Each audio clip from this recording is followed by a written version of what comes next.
Welcome to the Slop Temple. We pray this video helps. You begin by locking down the brief.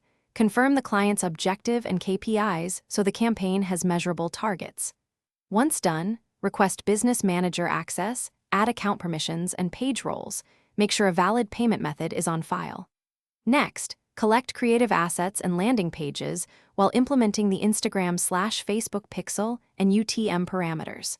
Doing these first saves time and prevents false starts, so set deadlines for access and assets before you open Ads Manager.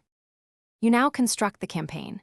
Choose the objective that matches KPIs and name the campaign with client, objective, and date. Then build ad sets. Create and layer audiences, custom from pixel, lookalikes, and targeted interest groups, and restrict placements to Instagram if desired.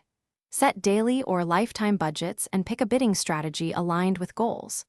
Upload multiple creative variations, enable a /B testing, and configure conversion windows. Make sure events are firing and analytics capture every click and conversion before launch. You launch carefully. Start with a staggered budget to gather data and watch the first 24 to 72 hours for delivery and relevance signals.